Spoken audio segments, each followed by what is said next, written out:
So it's time to go. Young kids about 3 years old.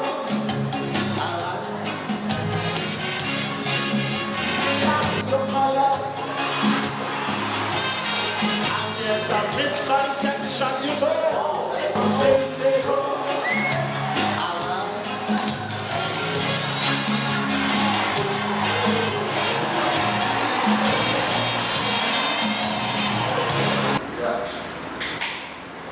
Okay, everyone, so welcome back.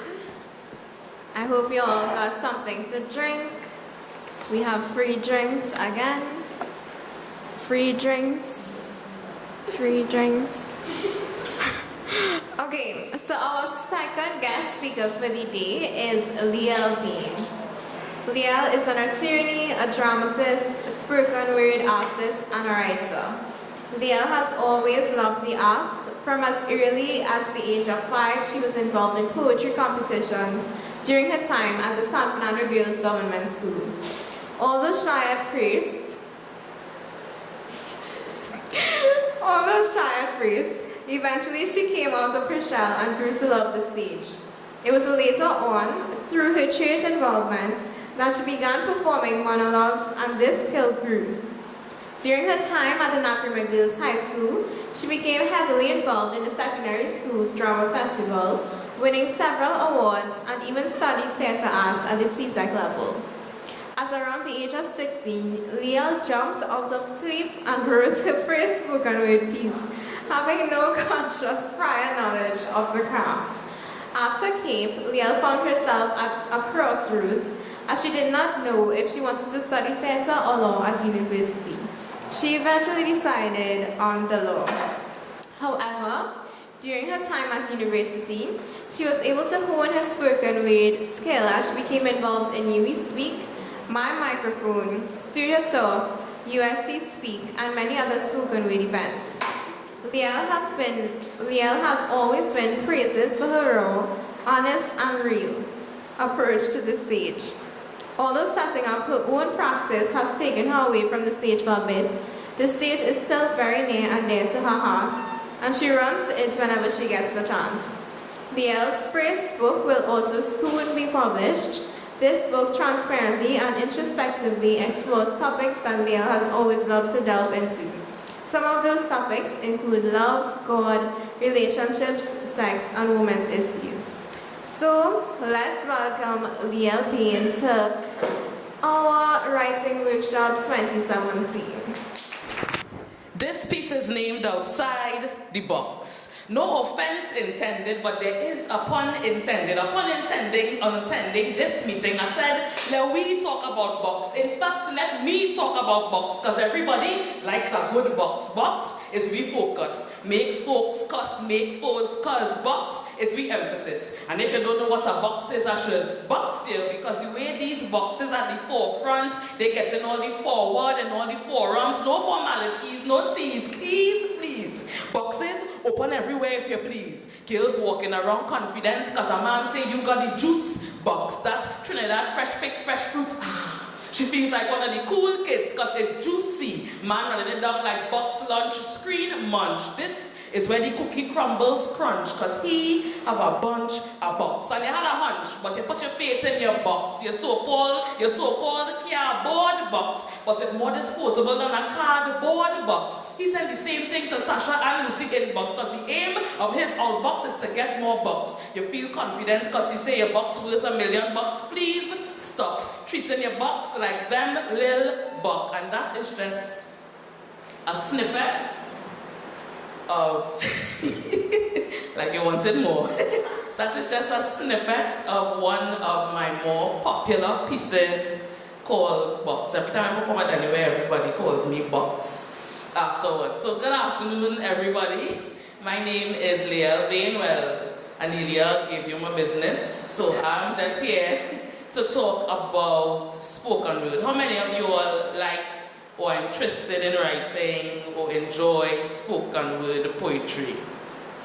Well, everybody, I think after the free speech movement, everybody, or was it before the free speech movement, or did free speech, right, so when 96 94 and all those stations had their spoken word segments daily, everybody realized that they liked spoken word poetry. So the first thing I would delve into is my creative process in writing spoken word. As you would have heard, I am a punchline type poet. I love punchlines. That is because now there are other types of poets. There are those who write more deep. You will not get everything when you hear the poem at the first time. You probably have to hear it performed a couple of times, and then you'll be like, oh wow, they're saying so much. And there are different types of spoken word artists I will get into a bit later, but I like punchlines simply because when I'm performing, I like to connect to my audience, and well, it feels good when people are like, oh, thing, but I like to connect to the audience. I like people to get lost. So, and I think too, you have to know your audience. So if I'm going into a space where it's all creatives and we just hippie and everybody here like this, and I will say poems that, you know, more, I don't want to say deep, but more, there's more thought into it and you have to think and think. But if I'm going somewhere where it's anybody and everybody, I want my message to come across, so I don't want people to get lost, so I use punchlines. So how a typical poem for me goes, I might be standing somewhere and I see this young lady in a black and white striped top, and I think to myself, can I go somewhere with that black and white striped top? And when I start a piece, I start very honestly. So if somebody calls me and says, hey Léel, we have a writing workshop, we wanted to do a piece on writing, chances are, the first line of that poem will be, they asked me to do a piece on writing and I have no idea what to write. Because for me, it's like a stream of consciousness for me. I will tell you all about some of my other spoken word friends after, because I did not want to just give my perspective on the writing process and not give anybody else's perspective. So I would start like that, and I would think some more and see if there's a word that rhymes with right that could also give me a punchline. So I might try to find a sentence with the word right, R-I-G-H-T, right, R-I-T-E. Homophones and I would say homophobes, yes? Homophones, and what's the other one? Anyway, but that like that. So I will try to find sentences like that. If there is, so let's say I get right, R-I-G-H-T, R-I-T-E. If there is something popular happening in the country with any one of those things, I might throw in a line with that as well. So it is, for me, because I'm a kind of scatterbrain person, it is a sporadic, I'm not scatterbrain when I'm doing work, eh? If anybody need a lawyer, I'm not scatterbrain there. Generally in life. So, for me writing, sometimes I would have, this is how my paper would look. So I would have, I don't, oh gosh, excuse the handwriting, know how to write. And for later on I might get a line that doesn't flow from here, but it might be a line, so I'll scribble that at the bottom. Mrs. Wright, let's say it's just Mrs. Wright, scribble that at the bottom, and put an arrow there to know that I can find something after to go back there. Because sometimes when you're writing, spoken word especially, but when you're writing in general, your brain moves faster than your hands can keep up. So sometimes my hand is literally like, I'm not exaggerating, sometimes I'm literally like that and I have to stop.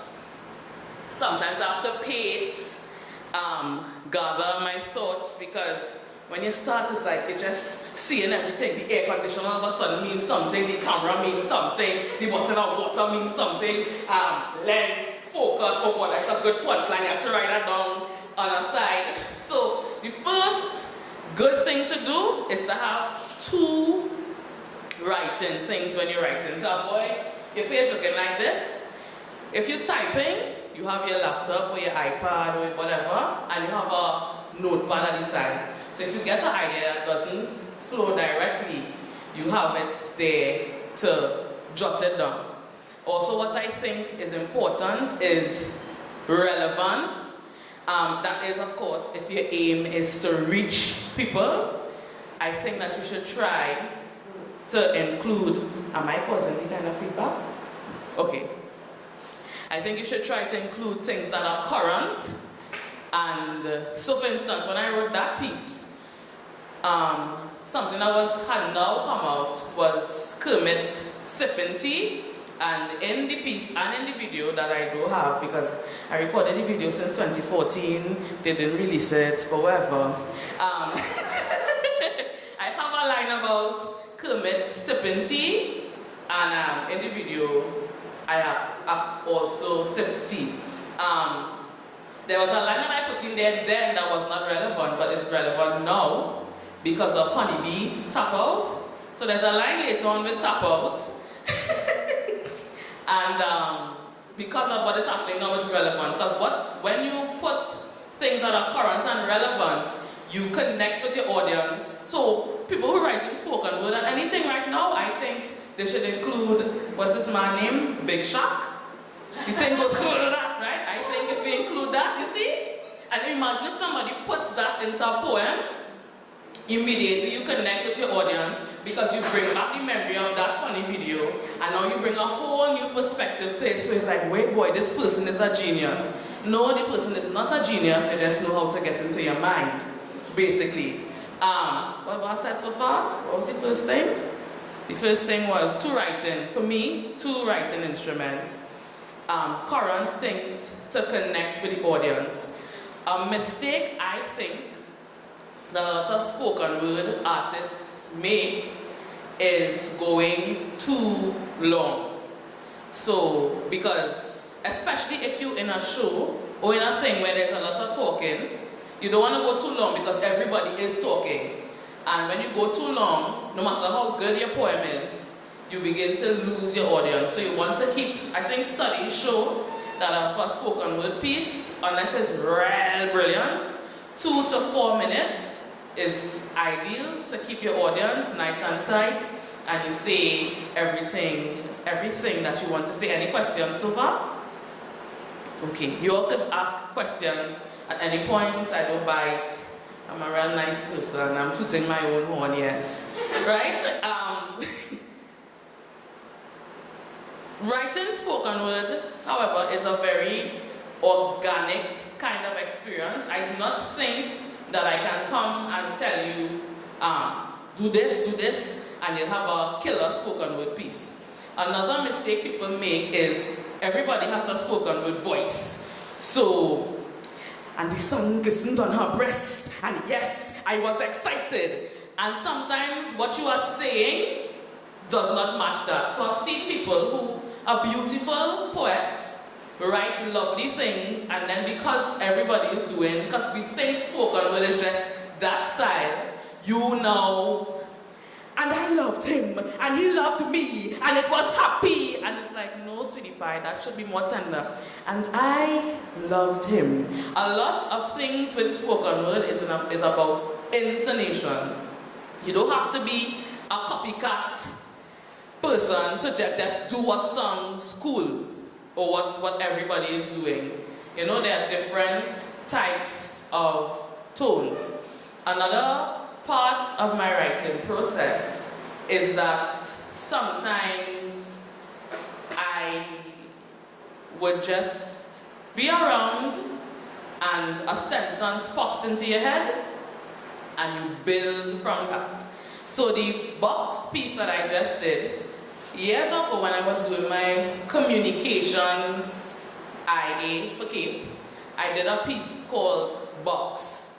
But that piece was about, so it used the theme of boxes to portray how the media controls your mind. So the boxes in that were like TVs, radios, boom. I tried to find it. I lost a lot of my pieces because my laptop crashed back then. I wasn't too sensible.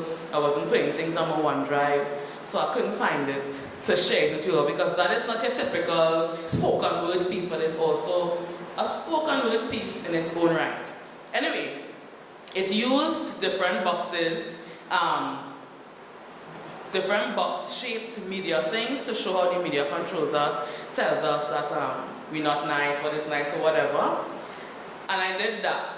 And then one day, well, of course, we know in Trinidadian parlance, everybody's big people here what box references, what we use box for. And I think somebody was making a joke somewhere.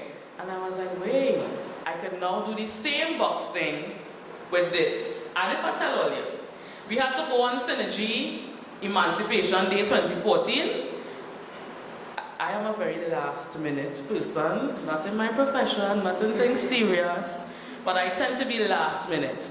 So we had to be on Synergy on the 1st of August 2014 for 6 p.m. And I started writing that piece on the 1st of August 2014 at 12 noon. I finished the piece, well, I wrote, I lie down, I eat, I log off, I complain to my friends, oh gosh, I don't have nothing to do on Synergy later. And I finished the piece about 10 to 6, and we had to do it on Synergy without paper. So that was, that was where I did that piece first. And honestly speaking, a lot of spoken word artists will tell you that sometimes it is when the inspiration comes. So even if you all tell me, Léel, we need something on writing on the 21st of October, and I write something on the 12th of October, on the 20th of October, I'm not going to like it, and I will write it over. Sometimes you have to use, because what happens sometimes, on the 12th of October, you're not very excited about it. On the 20th, you get excited. So you use your adrenaline and your excitement to write something that is better than what you thought was good before. So even sometimes when you try to be prepared, you not prepared, well, you end up still being last minute. Any questions? Okay. How many of you are interested in writing spoken word poetry? Anybody? Right. Okay, question to you all. Have you all ever written any? Okay, you have written. Who else has written? You have written. You all have performed this as well? It has been well received. It has been well received. Okay, our counselor who has not written, why haven't you written spoken word if you're interested in it? I was interested. Two things I wanted to do. I wanted spoken word and I wanted comedy. Right. And I watch you all and admire you all and say there's something I have to do, but just never gotten around to do it. Okay. A lot of people, they tend to think that, okay, I can't write a spoken word piece, and so on. Practical things to do in terms of writing. You see literary devices which they taught you in school, that helps a lot. Honestly speaking, I think a lot of spoken word people have just cheated the system, because what we have done is gotten a grasp of literary devices, and you are a writer, you can turn anything into a literary device. So one day I was sitting in court and I was feeling very sad because, well, I don't know how many of you are familiar with the old magistrates court in San Fernando. There's a cage in the center of the court, and it was very, very saddening to me because it's just these men in the cage holding on, and it's very raucous. And then I was like, wait, the bar table is brown, the magistrate's desk is brown, these young men are brown, we have a literary device right there, or a motif. So throughout a poem, you can use brown as your motif to get the message across. So I have to decide, what is my message? And a lot of times, even when you start to actually flesh it out, your message changes. So the poem started off being about, I'm fed up of black people in the system, and it changed to, this court system is failing people. Because that is the reality. And did I continue with the brown boy? I think I threw away the brown, and my motif changed to menstruation, period. And how that started was, I thought of a line, because remember, magistrate court is real bacchanal now. Sometimes I like the bacchanal, like when people come to court for tiffin, goats and things. I love that, honestly. I would go magistrate's court over high court any day. But, that's just me. But there are some things in it that I don't like. So for instance, on that particular day, there was a woman who had seen there twice before, standing for her son because she couldn't afford a lawyer, right? And the line was, and every month she missed her period for a period. And, oh, I can't remember the line, right? But the line was basically saying she missed a period for a period, and now she periodically comes to court for the magistrate to adjourn for a period. So it kept period, and I was like, period, time, period, full stop, period. So sometimes one thing can give you so many things, because period, mother, period, time, period, full stop, then we could go to punctuation. And sometimes that is how it goes. If you find a focal point, a lot of times it opens a world of possibilities. So it's sometimes as simple as starting with one thing. He is here with big hair. And then you can go all over. And sometimes, most times, your focus will change, but just to get it going, that helps sometimes. Can I ask, how do you start a piece, if you don't mind me asking you? What usually motivates you, or how does your process usually go? I think just like you, I did a piece to my communication studies. Mm-hmm. And at that time, it was Sando plants. Right. I was there, and I kind of started off with most started reset. Mm-hmm. And the passion man is still alive. And I remember starting off saying, north, south, east, and west. There's like emissions coming off the mouth, but not the mouth of the industrial companies, but actually the people that are trying to bring this forward, and it's going to really devastate the environment from the environment perspective. So that's how it is. Right, so you all heard her, right?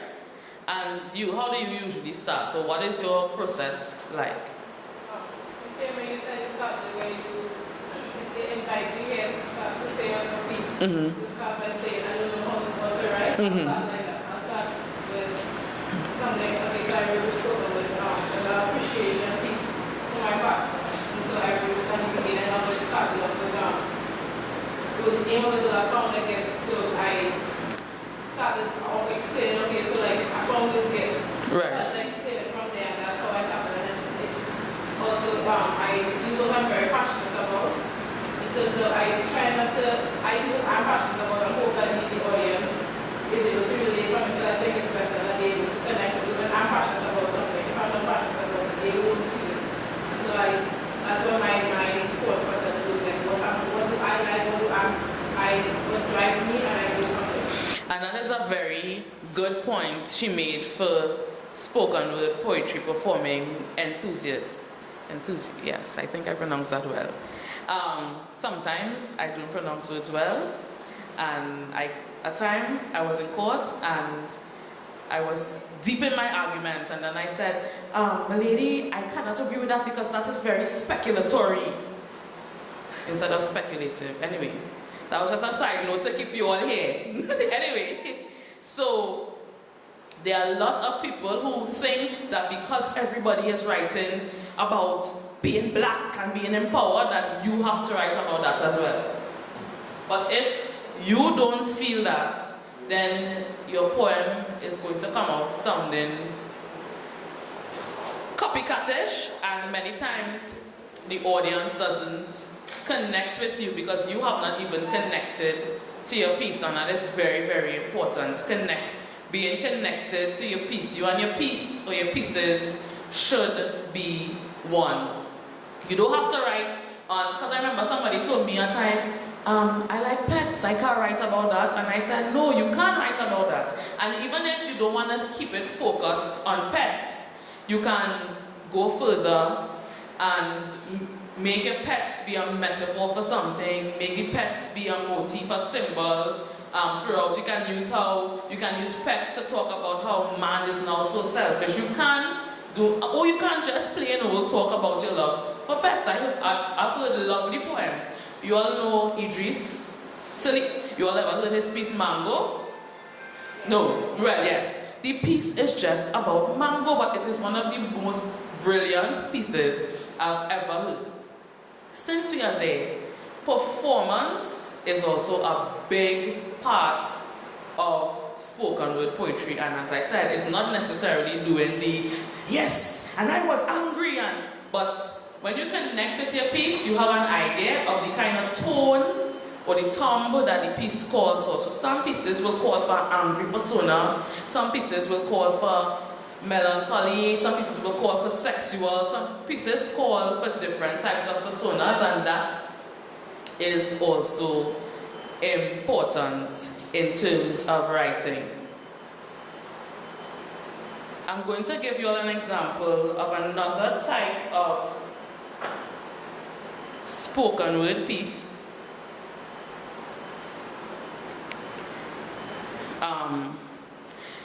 And I will give you all the backdrop of this piece. I had to go to NIB. They were having something for the young people. But the person told me that even though it's for the young people, most of the staff were older people. So and they wanted me to write something that everybody can enjoy. And yet again, I was lost. So I started this, and sometimes you are going to look foolish. Anybody who is in theater at all, not just spoken word, will tell you that you are going to feel foolish, look foolish, especially in your personal space. So I began, because I had nothing to say, and I began hyping up myself. Yes, I have some things to say. I have some things to say. I have some things to say using some of sayings. That's exactly what would happen. So I have some things to say. I have some things to say. Sayings. What kind of sayings we're going to use? Old Trini sayings. And from there, I jotted down all our Trini sayings that I knew. I went on Google. I Googled some as well. I wrote them down, and I fashioned a little story, 2 lines, 3 lines, along with them, and created this piece, which is more comical. That's the next thing for counsel. It's counsel, right? I hope I'm addressing you correctly. No, that's fine. Okay. And because we have seen spoken word as so angry and so activist and so on, we think that because I think I'm a hilarious person. If you can't see that by now, well then it's your loss.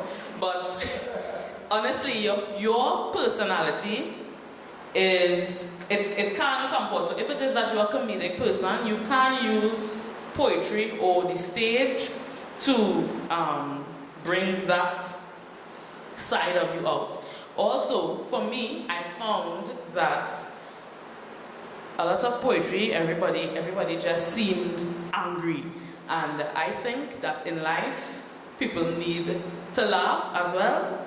And that in itself is something. So, as I said earlier, when you're writing, you want to know who you want to reach, the objective of your piece, what do you want to say.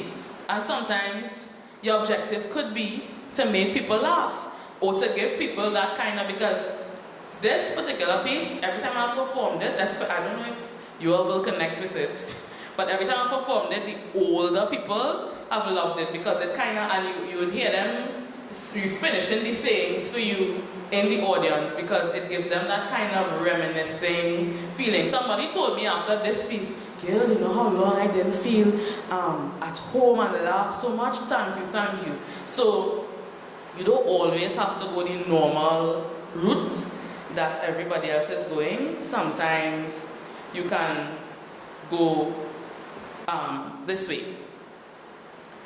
I have some things to say using some of we Trini sayings, and I just saying. So if you didn't like what I saying, don't shoot me, because I just using these sayings to say some things. Now, oh gosh, I will start over just now.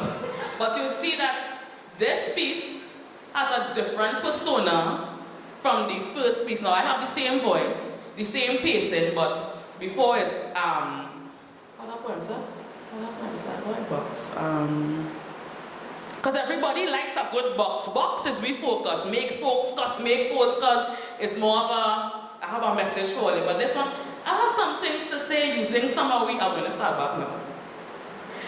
I have some things to say using some of we Trini sayings, and I just saying. So if you didn't like what I'm saying, don't shoot me, because I just using these sayings to say some things. No hard feelings, you get me? For instance, men, if your lady always happy like papi, it have more in the mortar than the pestle. So hustle, check and make sure nobody else mixing mortar, laying a foundation on your construction site, because that's a Jesus. It's a Allah. It's a no questioner, but somebody might be taking her to laughing Buddha, whining and dining hand. Use flash. It's a you, mister. They say a chop in the water, don't leave a mark. I just say. Or if you wake up in the middle of the night and catch her going through your phone, first of all, buddy, you're not alone. But if her face tearing you to say something, shh, stay quiet. Don't say nothing. In fact, have an urgent emergency. A heart attack, stroke, broken leg, mental breakdown, hypertension, something to ease the tension, because you in trouble. Dog, eat your supper. You may have as well just eaten your last supper, because call yourself Jesus, because she's about to nail you to a cross. She cross. Crapo smoke your pipe. You ever see a crapo smoke pipe though? I just saying. And I just saying, cockroach have no place in foul party. So if you can't handle the all-inclusive fete with the all, you can eat buffet, don't go there with bad mind. Looking to eat and drink out your money. So eat curry doubles to your next house, drink 2 beers and a pina colada. Only to learn after what sweet and good, mouth sour in the you're going in big people thing where the air is rare. Now it's pain in your air. You behave never see come see saying better man belly bust than good food waste. When the mark bust, you're only cold sweating, paws raising, but you're fake smiling, dancing like you have ants in your pants because you're dressed up too nice to use them portable latrine. Next time if you're hungry, eat hungry. If I make you all keep your head straight, don't watch nobody look at me. I just say it. That's just a snippet of it. So, you use sayings and you build, well that one, you use something and you build around it. Any questions? I will take 2 questions now before I go on. If we don't have 2 questions, yes. May I ask your name? Nisha. Nisha? Yes. I'm kind of intrigued to know where you draw the line from procrastination to actually being productive. Okay, in terms of writing poetry. Okay.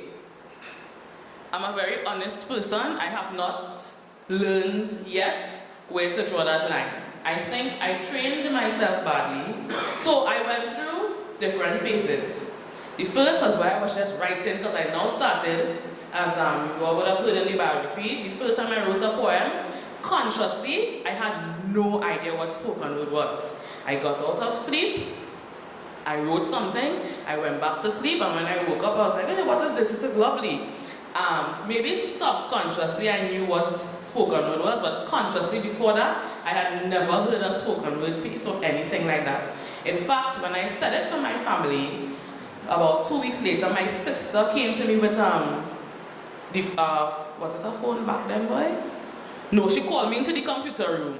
And she said, Léel, come and see this. And then it's when I realized, okay, this is a thing, and I went on more. Anyway, so that phase was where I was just writing because I was excited. It was a new experience. Everybody was, yes, what is this thing, vibes.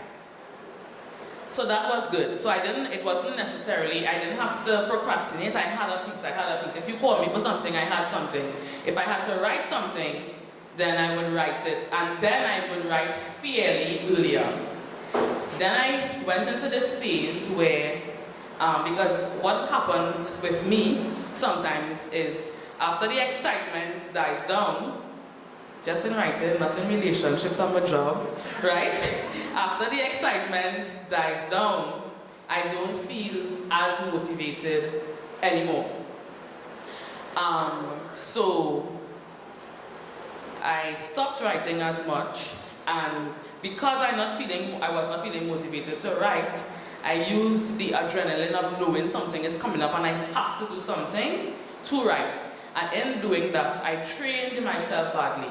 So even now, this is difficult for me to know I have something to do and write before time. No matter how many times I sit down and try and so on, I have not been able to do it yet. Most times I end up writing pieces the day before.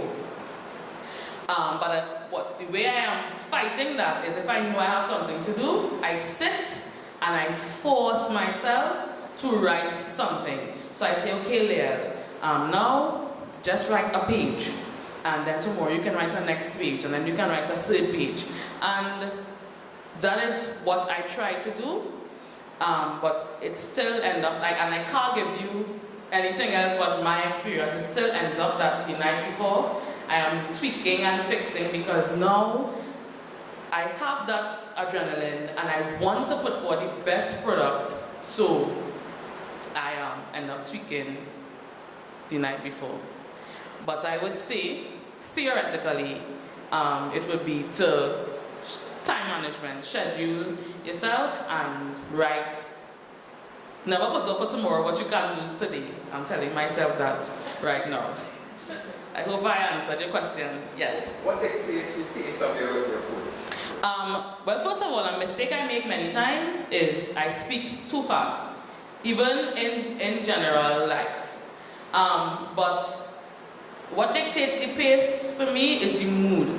So when I'm performing and I have rehearsing is important, I will know where to slow down for people to get it. Sometimes I repeat lines, some lines I rush through because if I don't say it in time, you would not get, because sometimes there's a ring-around effect. So let's say I want to say, oh, that Trinidad fresh pick, the fresh fruit, If I don't, because in that set of lines, I was using juices, cool kids, juicy, that. So if I don't rush to you're not going to get the fruit because I'm not literally saying fruit I am saying fruit So the tone of the poem, it takes the pace, the purpose of the line, the purpose of the poem, and what you want the audience to get from it, because some lines tend to be a bit more loaded, so you have to say it slowly, or even if you're saying it fast,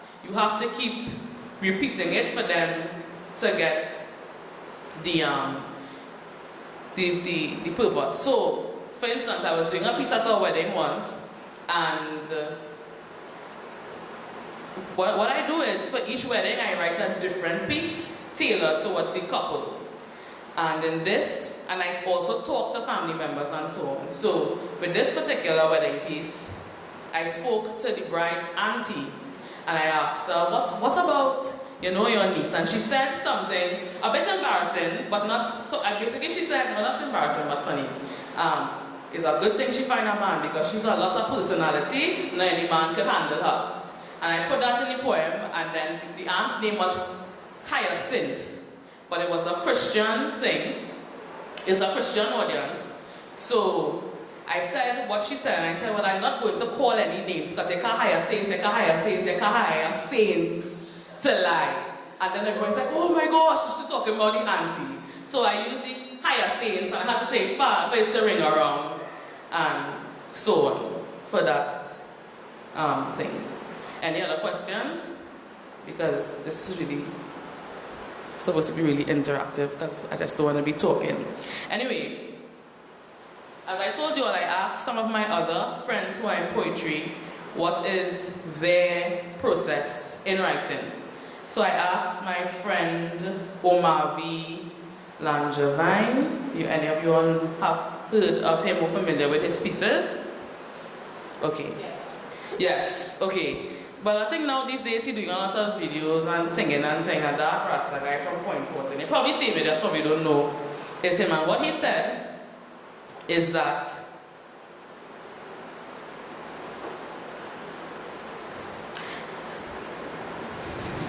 my writing process involves a random series of words and uncoordinated abstract ideas. And he gave an example like a pink cotton candy cow that is grazing on the moon, which doesn't make any sense.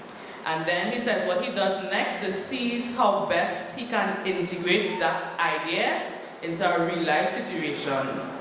He says he always writes on his phone because it's always in his hand, and he loves that he has access to all the tools like dictionary, Google, etc. He said most times, most of his poems or songs come from random sentences or phrases or words that come to mind long before, but he jotted it down to return to it. And he also said that he's always on YouTube looking for new ideas on topics or ways of expression or just anything that he thinks is creatively competitive enough to motivate him. So that works for some people. So sometimes, just because you get an idea and you cannot build on it now, does not mean that it is not something that you can come back to probably sometimes years after. So it's always good to jot as well. He said something as well about using dictionary apps and like Google and so.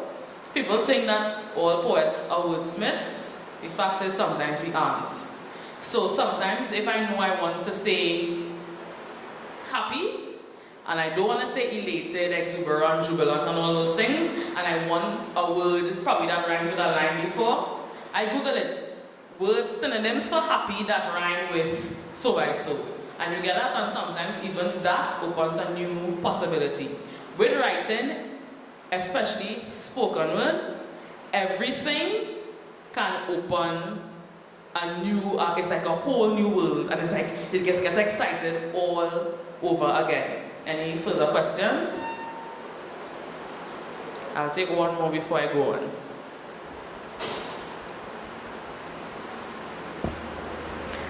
Because I don't like to just be talking and then people looking at me blankly, because then I feel like if they're bored, and I don't like to bore people at all. And that's another point. In spoken word, as there are many times I have cut my pieces short during performances because I realized I had the audience and I lost them, so I just skip to the end, kind of masterfully, of course, and not just going and say, and I was happy, the end. But I was happy, it was a good day, the end. That kind of thing. So, yes, Carice. So, for my teacher of this presentation, he spoke about having bars and potential, and it's like if you're using, I'm going to say 9 words, one line.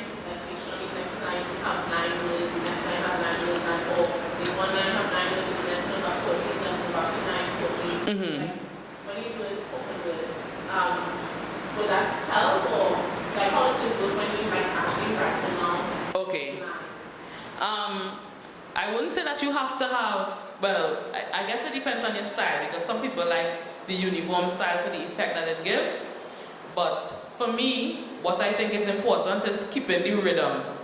So you can have a short line and a long line, but even how you phrase it, so you can have on your paper one line that is 4 words, and next line that is 12 words. But you can phrase it in such a way that it doesn't sound like I was in the gym, and the gym was full of people, and it doesn't, so you can, I was in the gym, and the gym, it was full of people, and so you can chop it up. So the thing with spoken word is, I guess it's not like music where you have to stick to a certain thing. You can create your rhythm as you go along. Any other questions? Yes? How do you cope when you have to each day? How do you cope with that? Okay. What I do, which may not be best practice, So this piece is named Outside the Box. And I have just forgotten my other line, so I'm going to repeat. This piece is named Outside the Box until I remember. And yes, this piece is named Outside the Box. No pun, that's what I do. Or sometimes I make up something on the spot. I don't, but the thing with the art community is they tend to be very supportive. So if somebody forgets and they stop and they freeze, they snap and encourage them. As a performer, troop it through. So you can, because of the way my personalities and my pieces usually go, I am just a very honest person, very blunt and honest. So I would say that. So that's an option. And another option, of course, would be to fill up the space with something until you remember. Or some people start over. I wouldn't say, because I think every performer will experience that, whether you're dancing, singing, whatever. For some reason, maybe nerves, maybe something else. You forget a line or you forget a move and so on. It's just to be a trooper and go through with it. Yes. Any other questions? Okay.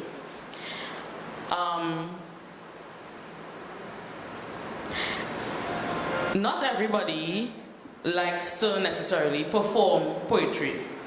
And because we have had this great movement of spoken word and performance poetry, people who just write for people to read think that they no longer have a place. I don't think that is true. First of all, I think any poetry piece can be performed.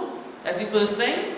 And secondly, there are still people who love to read poetry. So of late, even though I still do spoken word, I've been writing a lot of pieces that are so loaded that if I say it, you're not going to get effects. You have to sit with it. You know, I told them I do not need a projector, but now I'm thinking I probably should have used it to show this particular piece I'm going to talk about, but no, that's on my phone. I have the, yes, I do. Okay. So I'm going to show you all a piece from my upcoming book, and I will, before you all get to your writing,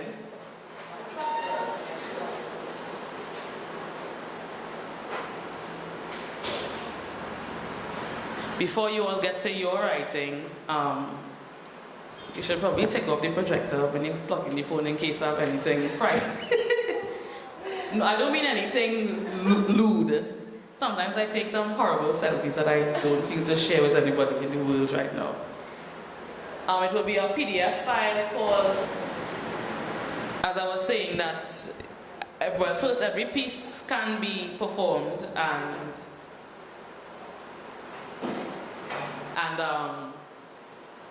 some things are so loaded that you should write it. Because also what has happened with spoken word is, now I don't think that there is anything like a bad piece, or because you're not deep is a bad piece or anything like that. But I do think that people have used spoken word to misplace the need for real and raw expression then of emotion. So what I tend to do is I write on things that we don't already talk about and I go deeper. So a lot of the things I'm passionate about, women's issues, self-esteem and that sort of thing. So this piece from my book is a short piece, but it started, there was this picture of me that somebody took and I was laughing. Genuine laughing, not the fake laugh. I was genuinely laughing, but I hated it because I've got teeth, I've got missing tooth, and it was not looking like a product. It was looking too real, if you understand what I mean, and I hated it. And in thinking and so on about self-esteem and all those sorts of things, this is where this poem started, from that picture. So As I smiled on cue. I reckon that the authenticity of my laugh was unsettling. For when I smile, my teeth neatly provide a fortress for my tongue, and, lulled on its buds, are the bitter aftertaste of last suppers. Tick-tock tempest tattled torture tirelessly twinging, twisting tongue. I feared the hypothetical hypnosis of my halitosis, the susceptibility to murk. So the ivory was a shield, and pearly whites hid the darkness from the light. But now I laugh naturally. And if these moments are captured, some of those 1,000 words would say, we have oft tried to mask the tales of our struggle of survival and closing them, saying we have found peace. We have oft converged pain with the deluding display of teeth. Now I expose the indiscernible scribbles of this pink scroll, for tattooed in poor penmanship and in ink blots on recycled paper is the story of a smudged soul who has found that some of the most enticing flavors contradict. My laughter is the hearty oxymoron of that bittersweet, sweet and sour, joyful sadness. I don't smile to conceal the pain. I laugh in spite of it. And I won't take you through every line because it would be better if I had it. That's my fault. But, so it started in pictures. I smiled on cue. That came from my being unsettled with how my real self looked. You know, there's those memes that go along. Profile pictures, tagged photos. So I was unsettled with the tagged photos then. And then I went on to say the authenticity of my laugh was unsettling. And then the idea shifted because now I was talking about how we smile to keep up appearances. For when I smile, my teeth neatly provide a fortress for my tongue. So it's protecting my tongue, which has the tales of all the hurt and all the pain and so on.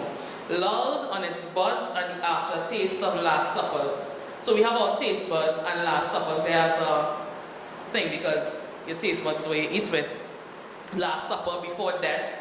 Last suppers, I'm referring to the many times I had last suppers, the many times I died in different areas, whether it's education, emotional, relationship, and so on. And it's lulled there, so it's relaxing there. It's still there, but I'm hiding it. Tick-tock tempest, tattle, torture, tirelessly twinging, twisting tongue. I love alliteration, it's making it sound cool. But all I was saying there is that the storms, it's just there on your tongue.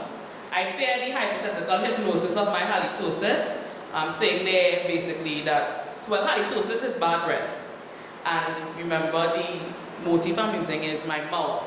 So I fear that if I spoke, the nasty things that would come out then would run people away. Hey boy, what's she talking about? I don't know about that.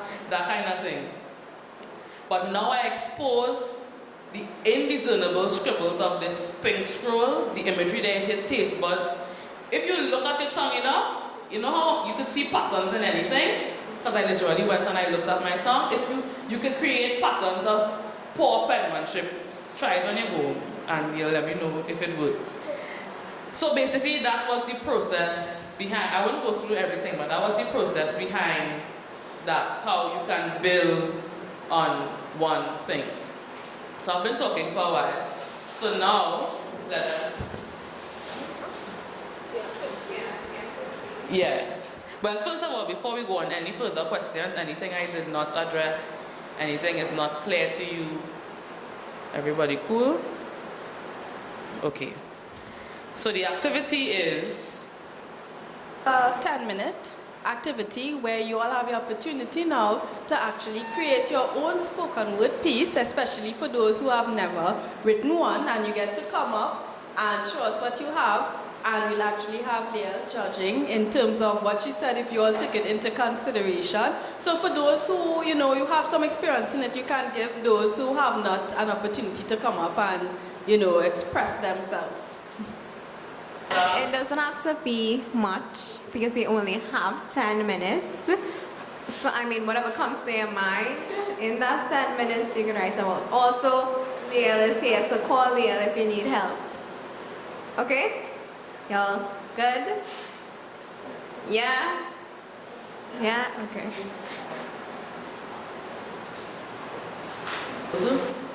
on anything, use your literary devices that you learned, metaphors, similes, alliteration, poetic justice, all those lovely things. You want to say who is your audience, what you want to communicate to them. And I hear.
All right, so let's give him a hand as he comes up to offer his piece.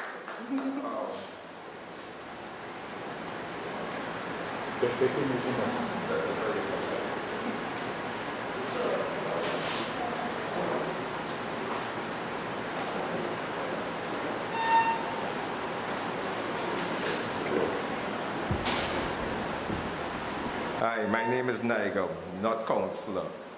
Counselor equal politician equal monster. Some are, but some really want to do better. I'm not a politician, I'm just Nigel. How I reach here, I cannot fathom. But with these good looks, I'm destined for stardom. But why do we blame politicians? All society ills. Farris and them trying to pass all the good bills. But what we want to change, but do we want change? But do we have the will? That's as far as I reach.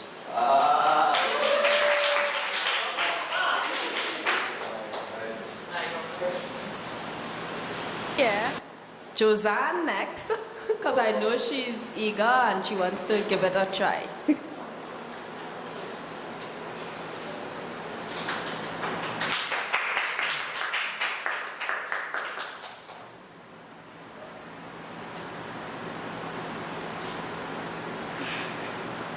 Where to start? Where to start? Right, they say.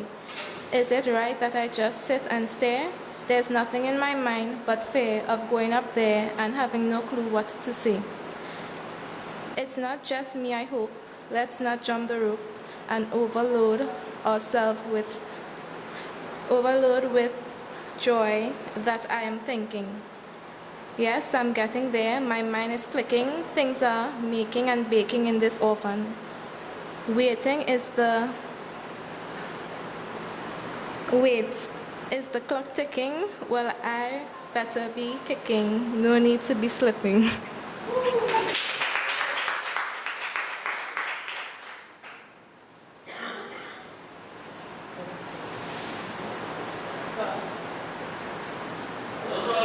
Good afternoon. Okay, the audience that I chose was for a married couple. So this poem is for a married couple. Listen to the 10 ways I'd say I love you. 9 deeds to show that I care. 8 reasons I'll never leave you. I'll forgive you 7 times 7, my dear. 6 miles I'll run to meet you. I'll wait for 5 years for true. We can converse for 5 hours. 4 hours, or maybe 2. You are the one, you are God sent. I'm certain there's no doubt. So let's stay together and celebrate the fact that I can't live without you. Thank you. Hi, good day. CL. Yeah. Okay, so I have a piece I'm supposed to write for a Christmas concert later on, in, I believe, end of this month or next month, right? So I use this as an opportunity to write at least the beginning of this, okay? If you don't mind. CL. Oh, yeah, thank you. Okay. The audience I chose was obviously it would be persons who come interested in Christmas. It was about Christmas and all that, right? And my message is that we've lost the true essence of what Christmas means, right? So, allow me to introduce Jesus. No, not the cookies and candies Jesus, not the tickle your fancies Jesus. I'm talking about the Christ we X'd out of the season, X'd out of our minds like an X we try to forget because they couldn't fulfill our dreams, deliver on our needs and replace with what seems like Christmas. Jingle bells, jingle bells, jingle all the waits. When did we get here? When did we... Okay, and that's what I read so far, but thank you.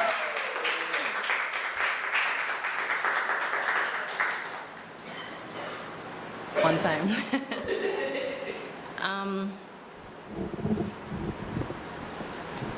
So my academic and professional background was more environmental, so I wanted to bring the environmental, and I realized what we're going through right now is a lot of rain and stuff like that. So my theme was like the environmental imbalances, and the reason why I chose that because when you think of sustainability, you think of a balance. You think of the environmental, the social, and the environmental, the social, next one, and the economic aspects. So it's a balance, right?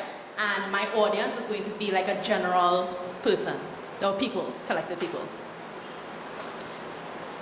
Sun, sand, and sea. My Caribbean island, if you please.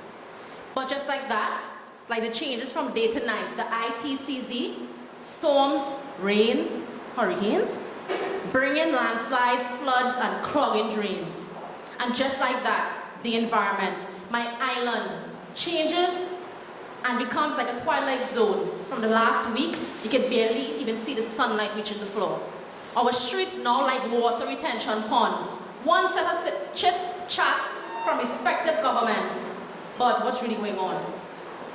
Failing to see our mountains disappearing. Most mangroves are gone. And let's not forget the proposed highway from Kamuto to the environmental beyond. For years, we have been littered with so much paper promises and ink enough to fill the Caribbean Sea. Wasted paper, wasted trees for promises we will never see. And this is what I kind of reached, and the ending was going to be that we cannot solve the problem the same way it was created. So we cannot continue with the the infrastructure we're doing and the cutting of mountains and all that, and see all the runoff is going to have. So I was kind of going with that. Anyway. I didn't really write much.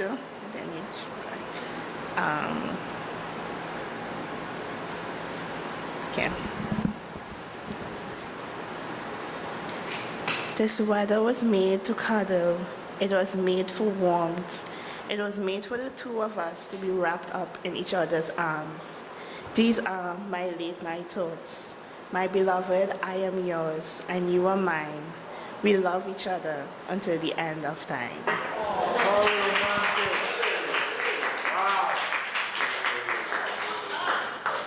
Marida.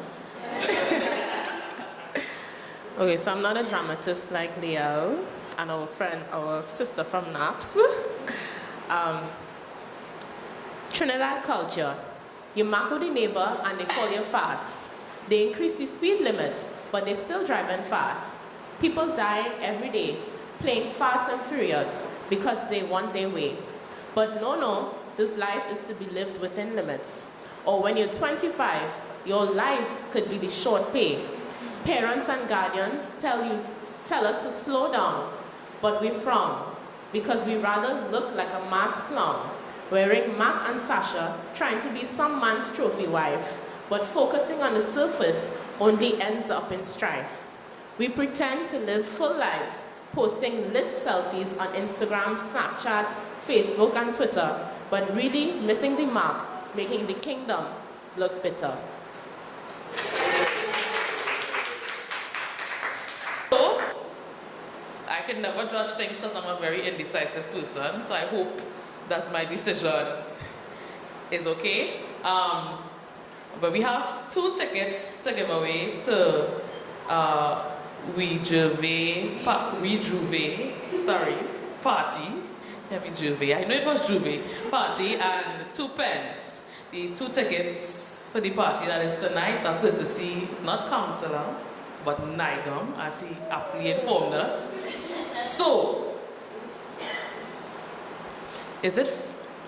I need to talk to somebody. Just now, 1 minute. Joshua, 1 minute. Okay.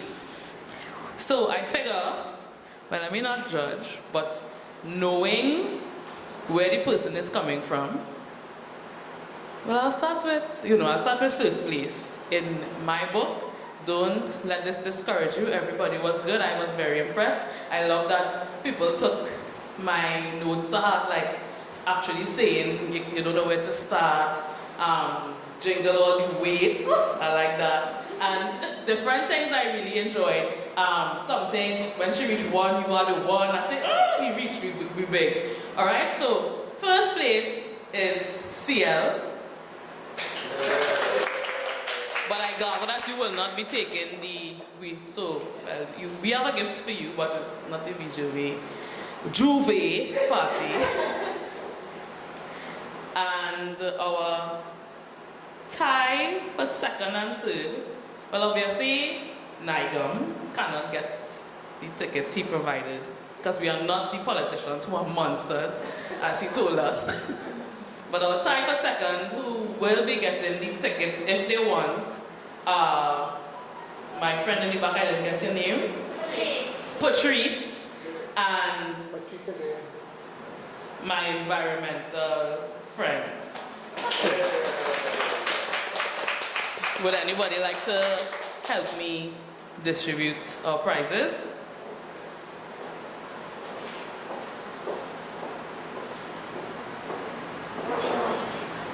Yeah, Patrice and I did not get your name? Nisha. Nisha, you will take a party ticket? Okay, Nisha will not take a party ticket. Patrice, you take a party ticket?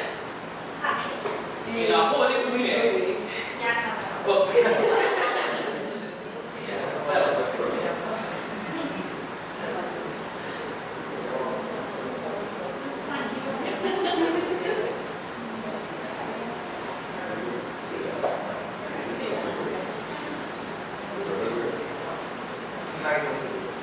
And we have 1 ticket for we to be again.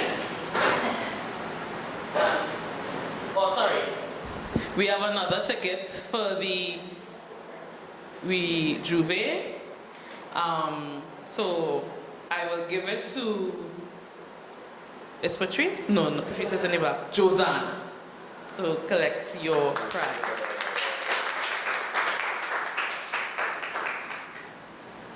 I will come to do this. One last thing before I go, you all. What can help you develop your skill is in poetry. Long ago, there was this poetry competition called the Ink Quest. The objective of it was you write a poem, but the title of your poem has to be a question. So I was in that 2 years, and let's say the first year I did a poem, Who Lives in a Pineapple Under the Sea was the name of the poem. We write a poem. In the second half, you have to, they'll put all the poets' questions in a pool, and you pick one, and now you have 30 minutes to write a new poem based on another poet's question in another perspective. It was craziness. Most times your 30-minute poem would be better than your prepared poem. I started to say in developing your craft, sometimes if you just write a question and you just decide to write on that, that can help you, and give yourself a time, it can help you hone and develop the craft of writing. Okay, so thanks very much for having me. It was a pleasure. I hope it helped. Again, Léel, and thank you all for participating. I must commend you. Your spoken word pieces were excellent in my eyes. Before you go, Léel, we have a small token to give to you. So we'd call Kanissa.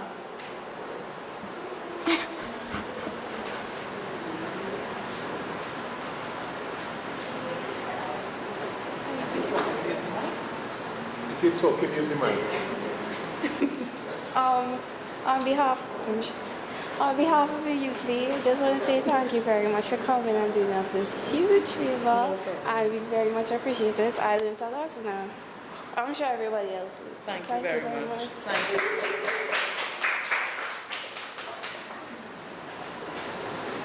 I don't know if I could request this, but Councillor Naigam, can we hear your spoken word piece again?